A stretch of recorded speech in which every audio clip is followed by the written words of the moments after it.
this, Dan. When you look at Chelsea from a rival perspective, I mean, they've had a couple of good wins, but it's been a really bad period between the international breaks, and they've got 2 games now to kind of rectify that. They play Benfica tonight, Jose Mourinho coming home, and then a tough game against Liverpool this weekend. How do you see the next 2 games going for Chelsea?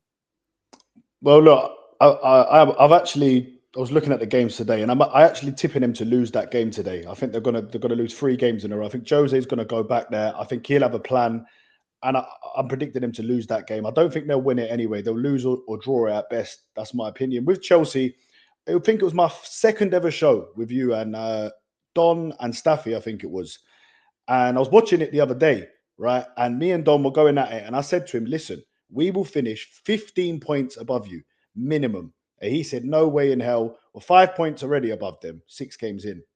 And I think you agreed, obviously, we'd finish above them, but you said it probably wouldn't be 15. It's going to be 15. It could be 20. I said it last time I was on Straight Facts. They are a serious Cole Palmer injury away from self-destruction.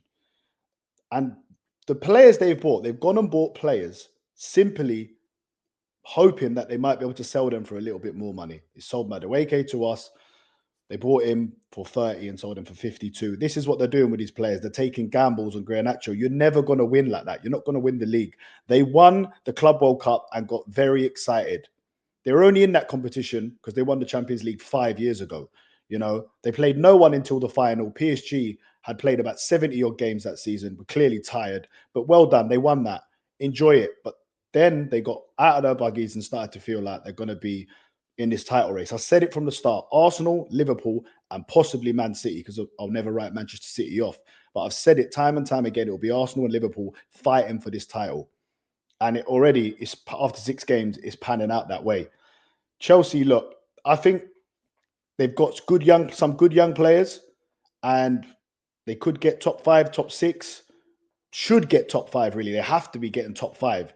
And listen, I wouldn't rule them out of maybe even one of the cups, but in a Premier League title race, it's just craziness. I got a lot of stick with it as well, LB. And any of my videos I was posting, it was Chelsea fans that we just did like a thing where you just, at the start of the season, you do your predictions. And Dan, who I do my show with, said Chelsea, they could be dark horses, they could be in the title race. I said, no way. And every Chelsea fan just comes in the comments and says, "But what did Arsenal win? Arsenal ain't going to win." I said, listen, I know we've not won anything, but we're talking about Chelsea not being in the title race. So, I'm not sure. Look, like Aaron says, I'm sure there are a lot of Chelsea fans that seen Abramovich, the guy who must have been the best owner in the world, went and got whatever manager he wanted. And if he didn't win after a year, go and get the next best manager. Go and get Michael Ballack in his prime. Just get whatever players they wanted. And they won. And this is a whole totally different way Chelsea are doing things now. Chelsea fans are going to have to get used to that. But like I said, I think the Club World Cup did raise expectations. No, of course it did. And I think it's not baby in the bathwater, because I do think they have some very good players, Palmer, Caicedo, etc. Yep. But it's just, now you look at it and you look at maybe the Colwell injury has done it, but I do find it interesting that a lot of the Chelsea fans who come on our shows and talk have gone from, I think we'll finish above Arsenal, I think we'll do this, very much to I've revised it all. Because right now, I mean, the performances have got to get better. Performances are the most important thing to having a good league season. You can get away with not performing well. You can win cups. You can even win slightly harder, but you can even win a Champions League without being overall the best team in the competition in the year. Chelsea, twice Chelsea done twice that. They've won it. Yeah, you probably wouldn't say up until that final, best team in the tournament that year. They won their games, and that is what tournament football's all about. League football's very different, and I think Chelsea fans were very excited about the prospects of being in a league title race. But I agree with what you were saying as well, Aaron. I think Maresca makes mistakes, but I think I saw Rory Jennings' video, and I just thought, if you think that a new guy is coming in and it's going to fix all these problems, it's not managerial. It's, yes, Poch wasn't doing a good enough job, and nor was Graham Potter. And Maresca's doing a better job than them. So, of course, he's made mistakes. I thought his substitutions against Man United were horrendous and they killed the game off. But that's not the reason why you've not won one of your last 4 real games. I know they beat Lincoln, but that's not the reason why.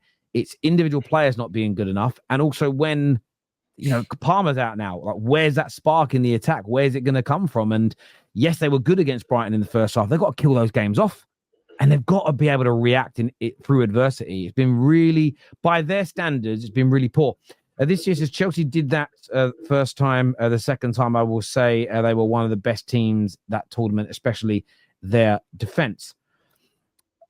Listen, you can't win the Champions League typically without being a good team. There's no doubt. But I think if we go back, like City in the year that Chelsea won it, were I think by and large from group stage through to the final, most people would have said who's been the best team in the tournament this year. Oh, yeah. City would have won that vote. You do need an element of consistency, but at the end of the day, we've seen Real Madrid's. We've seen PSG this last year almost go out. Sorry, mate. Sorry. We saw PSG last year almost get knocked out in the league phase and go on to win it. You couldn't start a It's very hard nowadays to start a Premier League season that bad where you're 10, 15 points off the teams at the top and then turn that round by the end of May. Not when you've got Liverpool, Cities, Arsenals. You can't do it. Where a cup competition, as long as you're in the knockout phase and you click second half the campaign, you can go on and win it.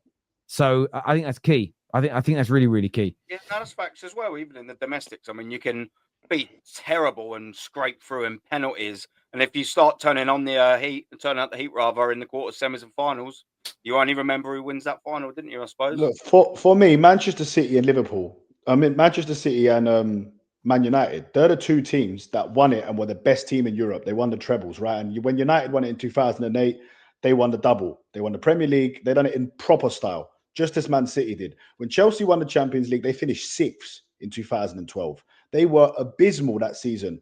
They managed to win the Champions League and the FA Cup with Di Matteo. When they won it with Tuchel, they finished 4th. So they were never the best team in Europe, not the best team in England when they won it. You know, so Champions League, like you said, Terry, you've always got a chance if you change your manager mid-season, whatever might happen, things change, players come into form. But the Premier League, that is your bread and butter. That is where you will see where you are at. And that's what we're seeing with Chelsea now. The league is about consistency, right? And you need the best players to be consistent. And I go back to their transfer window again. Who did they sign this? Right, I'm not being funny here, but like I'd be fuming if I don't know why these Chelsea fans are not fuming. I feel like I'm more fuming for you than you're actual fuming for your own club, right? You just come back off the back of a really good season. Yeah, you finished in the top 4, which not a lot of people had you finish in the top 4. You won the Conference League, yeah, and then you've just gone to the Club World Cup and won it, right? You just had a really, really good 12 months. You should have gone into that transfer market and gone cash, but on quality players. What did you do? You bought Pedro, good signing, but he's not going to propel you to a title. Jamie Gittins, Garnacho, Esteval, another good player, but he's not going to propel you to a title. Jorel Hatto, Delap, Asugo, Mamadou Sarr. There was people comparing Esteval to Saka. Where's the outrage in this Chelsea fan base, bro? You should have been going signing the best players in the world, man. LB, it's another point that we were making again to keep going back to that show. I think about 3 weeks ago, we was just saying about the change in ethos and the strategy in terms of the transfer window. We was also mentioning, like you've just mentioned, a few young players there, all well and good. They could probably win Chelsea with the right development, obviously, and guidance. They could probably win Chelsea a title in XYZ years, but they needed established players for now. So if they was expecting a title race and they're still buying young players for 2-3 years, come on, they don't have any players over 27. And that was something I said to Don. I said, your players haven't even played in the Champions League. And he went, oh, Reece James. I said, okay, when Reece James played captain, he won it. But they don't have many players that have played a lot of games in the Champions League and also I said to him, you have to have been in a title race. Only Leicester are the only team that come out of nowhere and just won the league. And someone said to me, oh, we've done it with Conte. Well, the year before that, you finished 10th with Jose, but the year before that, Jose won the league. So you'd won a league like a year before. No team comes in out of nowhere and just wins the league. You have to knock on the door first. That's exactly what Arsenal are doing. And this year, we're going to win the Premier League. Yeah, exactly. So again, Arsenal have had a good transfer window. Yeah, I think personally they needed one more. Yeah, like that superstar left winger type thing. But on the whole, they've had a good transfer window. They're trying to push forward. Whereas with Chelsea, I just look at them as stable. That's why I've got them in the top 5. I don't think they're shit. I think they're a good team, but they're nowhere near a Premier League. And that's why I just think that Chelsea fans, I just think Chelsea fans should be outraged with that summer. They'll lose a lot of games this season, Chelsea. They'll bust a lot of coupons for sure. Yeah. And I see people saying, well, who could they have bought?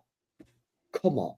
But it could have you've got Sanchez in there. Yeah, you've got Chalobah and Tosin playing at centre-back. You bought Garnacho and Gittins.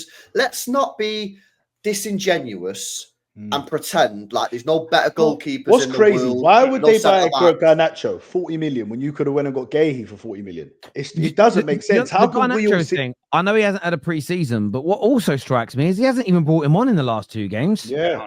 I don't think he wanted him, It could be that, and that's going to be interesting because again, I don't dislike Garnacho. I think he can make an impact for them. But if they've bought the manager players that he doesn't rate or doesn't want, and I know that people say, Terry, you're being a hypocrite because you think that the club should buy players for itself and for its system, but your manager and your club should have a synergy. That the manager that's coaching your team should want the same types of players your club wants to buy because you're meant to be in unison with one another. Yeah. It doesn't make sense to go the other way. But when they say this is what I mean by who else could you buy? Gahey was available this summer. Could have got him. Mike Mignon, Donnarumma, just to name a centre-back and 2 good goalkeepers that were attainable. There are good centre-backs in Italy that you could have gone and looked at. There are other very good centre-backs in the Premier League that you can go out and they let one go to AC Milan a few years back. What's his name? He's a good player, the English lad. Oh, the striker. No. What's his name again? He's good. He starts for AC Milan. So I can't remember his name. Watching him the other day in the game you mentioned. I know you mean, but there are Tomori. That's his name. Tomori, that's it. Yeah, there were people available. There were experienced players, especially defensively and in goal. And I think Chelsea would have started this season. I think they'd be sitting there on 12 to 15 points, and they could be purring and they could be moving in the right direction. I think attacking wise, they've got quite a lot. Midfield, when everybody's fit, is very good. I don't think there's a doubt about that. That defense. And I have to say though, I do think Mosquera is a good coach though, and I don't think it's his fault. I don't think he can take that squad of players any further. He got them in the top 4. I think if he gets them in the top 5 again, he's done a good job. If they were to win a cup, I think he's done a fantastic job. I actually think Maresca's a decent manager. I think he'll go on to be a very good manager. No, you're right. But the reason they're turning on him is because they don't want to accept the truth. Is that they got it wrong this summer? Yeah, exactly. And someone spoke about Rory Jennings. I guarantee you, he was probably saying that they've had a great transfer window. He probably put them in the top 2 or top 3. Oh, he hates Maresca, don't he? Yeah, but he'll hate it. Because you don't want to accept they've had a terrible transfer window, bro. Like, this is the fruit. This is the facts, man. Do you know what I'm saying? So, I think Maresca's doing an all right job, but he's going to make mistakes because he's a young manager. If you don't want a manager that makes a lot of mistakes, don't get a young manager. Go and get Simeone. Go and get an old boy. You know what I'm saying? I hear that. Magnum here says, I love the show, but the most satisfying thing is always to mute it when Aaron starts talking. It's always nice to know you're rattling a few, isn't it? This here from English.